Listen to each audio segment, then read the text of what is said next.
Praise God. Welcome to gospel ministries. Prabhupeta మీకు వందనాలు తెలియజేసుకుంటున్నాను. దేవుని మహాకృపను బట్టి మీరందరూ క్షేమంగా ఉన్నారని నేను భావిస్తున్నానండి. లాస్ట్ టైం ఇజ్రాయిల్ వీడియోతో మీ ముందుకు వచ్చాను.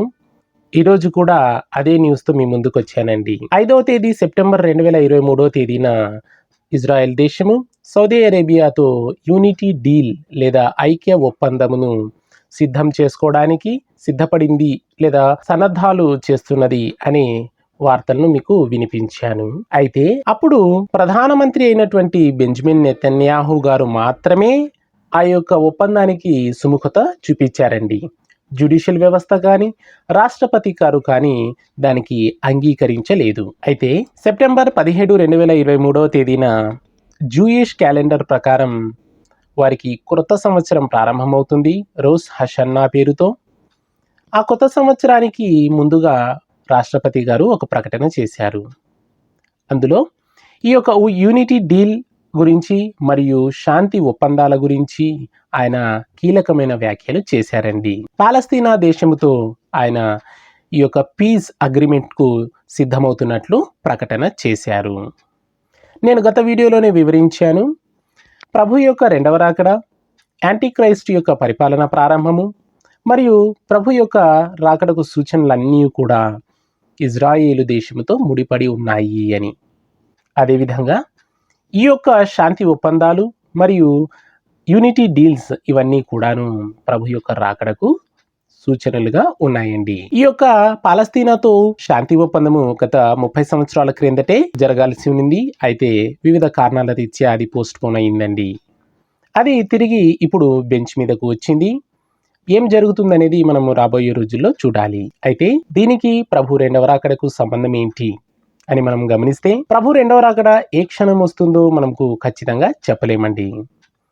అది దొంగ వచ్చినట్లు ఉండును అని ప్రభువే సెలవిచ్చాడు. అయితే ఆయన రాకడకు కొన్ని సూచనలు మాత్రం ప్రభు లేఖనాల్లో మనకు వదిలేశాడండి. ఆ సూచనల్లో ప్రభు రాకడకు ముందు 7 సంవత్సరాల మహాశ్రమల కాలము సంభవిస్తుంది, అటు తర్వాత ప్రభు రెండవ రాకడ సంభవిస్తుంది అనేటువంటిది అత్యంత ప్రతిష్టాత్మకమైనటువంటి సూచన అండి. ఈ సూచన గురించి దానియేలు గ్రంథం 9వ అధ్యాయంలోను, ప్రకటన గ్రంథం 11వ అధ్యాయంలోను మనకు స్పష్టంగా కనిపిస్తుంది. దానియేలు గ్రంథంలో చెప్పబడిన 70 వారాల సూచన అయితేనేమి, ప్రకటన గ్రంథంలో చెప్పబడినటువంటి ఈ నాశన పుత్రుడు పరిపాలన చేసే కాలమైతేనేమి కూడా రెండు ఒకటే. ప్రభు రాకడకు ముందు యాంటీ క్రైస్ట్ ఈ ప్రపంచాన్ని మొత్తాన్ని కూడా ఏలబోతూ ఉన్నాడు. అది ఇజ్రాయేలు దేశాన్ని రాజధానిగా చేసుకొని ఏలబోతున్నాడండి. ప్రపంచ దేశాలన్నీ అల్లకల్లోలమైపోయి శాంతి లేకుండా తల్లడిల్లే సమయంలో ఈ అపవాది లేదా అంత్యక్రీస్తు ప్రపంచ శాంతి కొరకు ఆయన ప్రయత్నం చేస్తూ ఉంటాడు. అదేవిధంగా ప్రపంచ శాంతిని కూడా నెలకొల్పుతాడండి. వివిధ దేశాలన్నీ తమ రాజ్యాలను యాంటీ క్రైస్ట్కు అప్పగిస్తాయి. మిగిలిన దేశాలు అప్పగించకపోయినా మనకు ఏమీ సమస్య లేదు. కానీ ఇజ్రాయేలు దేశము ఏ క్షణమైతే తమ యొక్క ఒప్పందాన్ని లేదా తమ యొక్క రాజ్యాన్ని వాడి చేతిలో అప్పగిస్తుందో ఆ క్షణము నుంచి 7 సంవత్సరాల మహాశ్రమలు ప్రారంభమవుతాయి. చెవిగలవాడు వినుగాక. ఎప్పుడైతే ఇజ్రాయేలు దేశము ఈ యొక్క యాంటీ క్రైస్ట్తో శాంతి ఒప్పందం చేస్తుందో ఆ రోజు నుంచి మనకు 7 సంవత్సరాల మహాశ్రమలు సంభవిస్తాయి. ఇప్పుడు జరగబోయేటువంటి శాంతి ఒప్పందమే అందుకు అదేనా అంటే మనము ఖచ్చితంగా చెప్పలేము. కానీ లేఖనానుసారం మనము పరిశీలిస్తే మాత్రం ఖచ్చితంగా మనకు ఏది అపవాది యొక్క ప్లానో, ఏది ప్రభు యొక్క రెండవ రాకడకు సూచనో మనము చాలా స్పష్టంగా గ్రహించవచ్చండి. మీరు సావధానంగా దానియేలు గ్రంథం 9వ అధ్యాయం, ప్రకటన గ్రంథం 11వ అధ్యాయం ఈ రెండు పక్కపక్కన పెట్టి చదవాల్సిందిగా నేను ప్రభు పేరిట మనవి చేస్తూ ఉన్నాను. ఆ డీల్స్కి సంబంధించిన విషయాలన్నీ కూడా ఇజ్రాయెల్ రాష్ట్రపతి గారు ప్రకటించిన ప్రకటనను ఈ వీడియో చివరిలో మీకు ట్యాగ్ చేస్తాను. దాన్ని సావధానంగా వీక్షించండి. మీకు సమయం దొరికినప్పుడల్లా ఐఎల్ టీవీ న్యూస్ అనే ఇజ్రాయెల్ టీవీ న్యూస్ ఛానల్ను వీక్షించండి. చాలా ప్రామాణికమైన వార్తలు మీకు అందుతాయి. ఎందుకంటే ఇజ్రాయెల్ దేశాన్ని మనం గమనిస్తే ప్రభు రెండవ రాకడిని మనము ఈజీగా పసిగట్టవచ్చు. I hope you understood. Next ఎపిసోడ్లో కొత్త టాపిక్తో మీ ముందుకు వస్తాను. Until then keep watching. Thank you. God bless you. President Yitzhak Herzog is pressing political leaders from the coalition and opposition to end the judicial standoff and reveals there is wide support for a compromise agreement. His pre-New Year's message offered hope that a deal may soon be agreed upon. ILTV's Steve Leibovitz has the story. President Isaac Herzog is pressing political leaders to end the judicial crisis and claims there is wide support for a compromise agreement.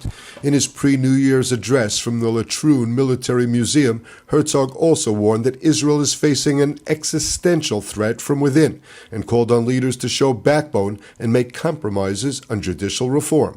אני רוצה לשתף אתכם כי בפני הצדדים עומדת הצעה המהווה בסיס להבנות מיידיות אשר ישמרו על מדינת ישראל כדמוקרטיה יציבה ברוח ערכי מגילת העצמאות. Herzog insisted that the sides have already reached agreements and urged political leaders to show courage and look beyond their electoral bases for the good of the nation. President Herzog pulled no punches, chastising both sides in the political arguments on judicial reform that have deeply divided the nation amid 36 weeks of mass protests and this week's High Court confrontation and potential constitutional crisis. הרשו לי רגע לחשוף אתכם למה שקורה בחדרים הסגורים. יש להצעה הזו תמיכה רחבה. אני חוזר ואומר, יש להצעה הזו תמיכה רחבה של גורמים בקואליציה ובאופוזיציה, של נשות ואנשי משפט, מחקר, ממשל וחברה אזרחית, ממגוון רחב של עמדות. עכשיו נדרשת הכרעה.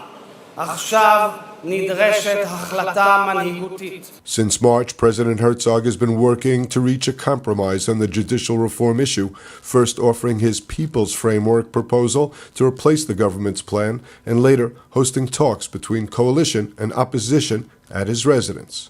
And moving on, this week marks 30 years since the finalizing of the historic Oslo Accords between Israel and the Palestinians. The agreement failed to bring peace as intended. More from ILTV's Steve Leibovitz. The Oslo peace deal was signed exactly 30 years ago. Peace has yet to follow.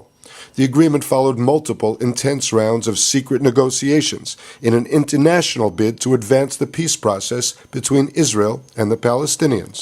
The agreement was signed by then Israeli Foreign Minister Shimon Peres, the PLO's Mahmoud Abbas, and then U.S. Secretary of State Warren Christopher. It was followed by a public signing ceremony that included U.S. President Clinton, Prime Minister Rabin, and PLO chief Yasser Arafat. Arafat, Rabin, and Peres were awarded the Nobel Peace Prize for their effort. The agreement did not solve the Israeli-Palestinian conflict as hoped by many, but has served as an interim agreement providing a framework by which both sides could operate in Judea and Samaria and Gaza, areas captured by Israel in the 1967 war, pending a future agreement. The main problem is that Oslo failed to achieve its target, and that target was to have a peace treaty by May the 4th, 1999. So nobody can speak about the success of Oslo. Ultimately, the legacy of the Oslo Accords has not been one of peace. After 30 years of efforts to build off of this historic moment, nothing concrete ever actually materialized. Many argue that it only served to make the situation worse.